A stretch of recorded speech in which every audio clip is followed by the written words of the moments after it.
Yeah, we talking about sex, we talking about sex. What's up, beautiful humans? It's your girl Amber, and today we're gonna talk about sex. It ends up being a reoccurring theme because, let's be real, y'all have a lot of questions for your girl, but I'm not mad at it. So today we're gonna do a Q&A and it's sex themes because I got a lot of questions from you guys from Instagram asking me anything between love and relationship advice, sexual situations advice, sex advice in general, or some like LGBT/lesbian 101. And I hope that you guys are not only incorporating but making self-care a priority when it comes to sex. And listen, we have a visitor today that I'm gonna talk about. Okay, so let's get into these questions. The first one is, how do I deal with jealousy in an open relationship? Okay, first of all, you should not be in an open relationship if there's jealousy involved. Having an open relationship is necessary to have a foundation of security and trust. I don't suggest that open relationship is a good thing for you if there is a lot of jealousy involved that makes it hard for you to do what you want to do in the open relationship. Oh, there were a lot of questions that read something like this. How do I tell my partner I'm not satisfied in the bedroom? Oh, y'all, this is a whole video topic in itself. I'm gonna tell y'all right now, majority of these questions that you asked me just involve you having a real, honest, and open conversation with your sexual partner. Like, that's it. And you can't be scared to do that because you and how you feel and the questions that you have or the concerns that you have are important. And they should be important to you enough to have that conversation be a priority and not hesitate about it. You feel me? Can I get a gay man to that? So how you end up telling them is bringing up the sex conversation in general with you guys. However you kind of start that conversation, whether it's like watching something or being like, oh, would you ever do that? Oh, do you like it when I do that? Oh, babe, what's your favorite thing that I do to you? Because the worst thing that you can do is go into it making them feel terrible. So it's not hey, you suck at this, or I don't like it when you do this. You go into the conversation like, hey, let's try this. Can we explore this? Are you up for this? And make sure that you are fully communicating that to your partner and saying that I like this, I want this, I need this to feel satisfied in the bedroom. Okay? How do I introduce toys or vibrators into the relationship? A lot of times I'm having a conversation about what they like and do's and don'ts before we even get into that situation. So I know if they do or do not like toys, if they do or do not like strap, if they do or do not like penetration. But while we're talking about toys, let's talk about one for yourself. So let's talk about the Sila from Lilo, okay? I've talked about Lilo products before. This one is a sonic clitoral massager. It's a clit-sucking vibrator created for self-love exploration. It's softer, deeper, and overall bigger mouth that will give you complete satisfaction from top to bottom. The Sila offers gentle sonic waves that offer a gentle clitoral stimulation that allow you to enjoy the intensities without making direct contact. This thing has 8 different settings. I mean, look at the wide mouth. It's lit, y'all.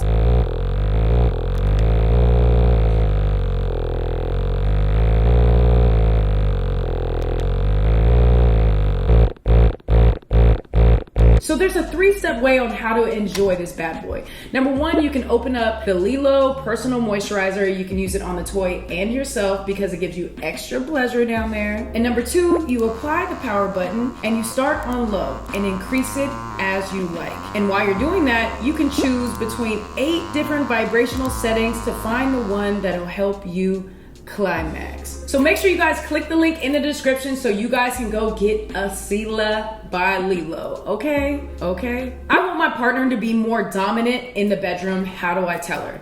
Now, I've actually been in this position before because I had someone that started out really aggressive when we first started dating, and then as time went on, it got less and less and less. And now I'm an aggressive person and I like to be dominant in the bedroom, but I am turned on by them being aggressive. So it just became a conversation that we ended up having where sex ended up being brought up, and I let them know my turn-ons because I asked her turn-ons, and then therefore she asked me mine. And I said my turn-ons are when you do X, X, X, and X. And she literally went, oh, whoa, because she didn't realize that she stopped doing those things. So sometimes it's just a simple conversation. But if they aren't into those type of things, then I think having a deeper conversation of finding a compromise that satisfies the both of you is the best way to go. How do I discuss STDs before sex? Yo, you just do it. I've talked about this in a video before, either bringing it up or finding a way to bring it up about yourself. So how I bring it up is when we have a conversation that's kind of getting a little hot and heavy, where we're talking about,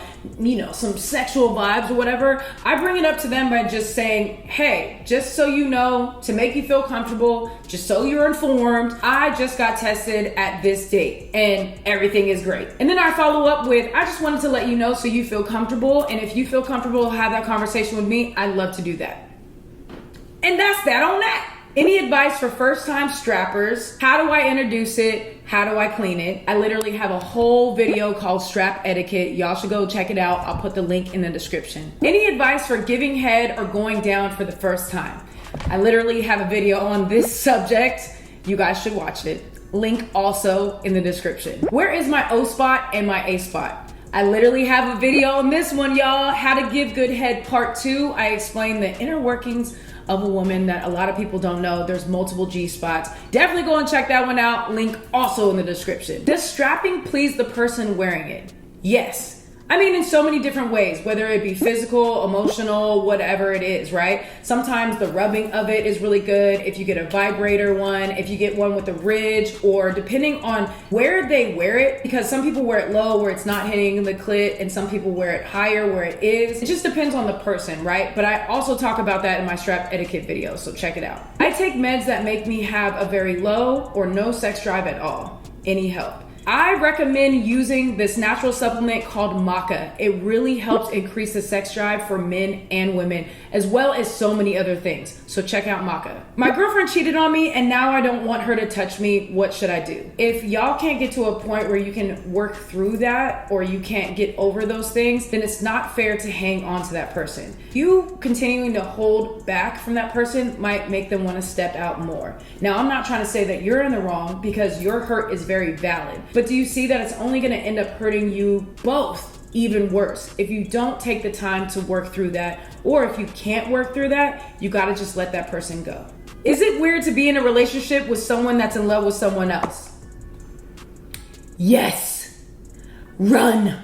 Any tricks to get out of your head during sex? Now, I used to be this person. I am constantly an overthinker, and I used to overthink, like, am I okay? Do I smell good? Like all these different things. And I had to learn that I'm only going to connect with that person and enjoy the experience if I let go. So I literally had to do the inner work on myself. So that was literally me having to do the work on self, with self-love and self-confidence, and saying that I am okay. I can let go. So it's partly you doing the inner work on yourself, and also sometimes I had to just do some things that help me relax, whether that put some lavender essential oil on, burn some candles, turn the lights down low, have a little bit of wine, take a little bit of CBD, hit the little, you know what I mean? Like whatever helps you relax and be in tune in the moment is always great to increase that connection. Ooh, this is a good one. Etiquette on dating a friend's ex. This happens all the time in the lesbian community, right? And I've been through it a couple times, but I've literally made it a point in my lesbian career to try to avoid this at all costs. But there have been times where I've been dating someone and I literally had to send out like a bat signal to every lesbian and be like, yo, has any of my friends touched this human before? Because it's not really about like me wanting to find that out, but more so making sure that everybody is cool and comfortable and not feeling disrespectful, because I don't want to cross that line. I've had times where the homie's like, yeah, I went on a date with her. I'm good, you're cool. And then I've had times where friends still had feelings for that person, and I decided to cut it off in general because I didn't want no bad blood between me and my friend. Now, let's say that you're interested in someone that you know has been with one of your friends. I think the proper way to handle that situation is sitting down face to face, woman to woman, man to man, they to them, to sit down and say, how do you feel if I date this person? Will it hurt you? Will it compromise our friendship? And literally just see how that person feels. I've been in that situation, and I had to sit down with a friend of mine, with somebody that I was really interested in, and be like, I'm interested in this person. I know that you guys had a past. Tell me how you feel about it. And it happened so that this person was involved with somebody and it wasn't that long lived and some time had passed. But still, you never know with feelings, especially with lesbians. I wanted to see how that person felt. And they told me straight up, I did have feelings. I ended up cutting them off and I would be happy for you too. And you have my blessing. And without that right there, it's really hard to move forward without jeopardizing your friendship with that person. Advice to spice up sex when you have to schedule it because we have kids. I got this a lot actually, you guys. And listen, if I have to schedule sex, I'm gonna make sure that that scheduled sex is the sexy sex that we can do in that scheduled amount of time. So whether that is finding out something different that you want to do, a new position, a new toy, some role playing, out on a date somewhere, doing something a little kinky, watching porn together, whatever it is that's out of your normal scheduled routine that is very sexy or attractive to both of y'all is what y'all need to be doing. Compile that thing in that scheduled time, you feel me? And then also try to make some time to have a quickie somewhere. Like if y'all just jump in the shower, you know what I'm saying, a little quickie here and there, that's how you keep the spice up, you feel me? Depending on what your person's love language is, sometimes little gestures or thoughtful gifts also kind of spice up that little sex. It's like, oh, dang, my baby was thinking about me. Ooh, I'm gonna do this and this and that when I see her tonight. You know what I'm saying? You know what I'm saying. What do I do if my girlfriend left me because of my drinking problem, but I'm seeking help? Now the thing is, once somebody gets to a point of leaving you because of something like this, the abuse has already surpassed the good things about your relationship. The thing for you to do is focus on yourself and focus on the journey that you're on with healing and working through all of those things. Because a lot of times when somebody makes the decision to leave you, your bad habits have overtaken the good habits. Meaning you're acting more in that drunk person mindset than you are of the person that's not. So they want to see real change. They want to see you be in this new lifestyle and you incorporate it into your life and not this person that might go back to drinking. I've dealt with this a lot between family members and people that I've dated, so I completely understand this. I've been the person that's had to cut off somebody, and it really is that I needed to see them change. Actively be the person that they say they wanted to be. I needed to see that and really feel that, because that's what I felt like not only I deserved, but they deserved it for themselves first before they do it for anybody else. So focus on yourself, heal yourself, work on yourself, become the best version of you, and then show up to that person. What do I do if I enjoy having sex with a man but feel more myself with women? Girl, just be your fluid self. If you don't see yourself being in a relationship with one of these entities, then don't. Be in an open relationship or don't be in a relationship at all. Allow yourself to explore until you find what's best for you, but don't go get in a relationship with someone just to cheat on them because you're fiending for that other thing, because that's not right. How to increase your spiritual connection during sex. Now for me, it's really just being in tune in the moment, like really being there with that person, you know what I'm saying? And a lot of body contact. Whether it's touching and rubbing, just a lot of affection. That's what connection is to me. It's not always about eye contact, what some people say. And there's a lot of people that have sex without that affection, without making out, or without that extra touching and rubbing and loving, because people feel like you are only supposed to do that when you're in love. But if you're a passionate person, affection is just your thing. That's how I feel like you can really connect to someone, is being present. Some studs don't like to take their bra off during sex. Why? Because listen, I don't even have big chi-chis like that, but I don't want to feel them bouncing. I mean, that's just real. It's very feminine. It's a very feminine feeling to have your boobs just bouncing. So a lot of times when studs or masculine humans want to get top surgery or get breast reduction surgery, that's why. But it's really because, like, if I'm putting in work, I just don't want to feel that jiggle.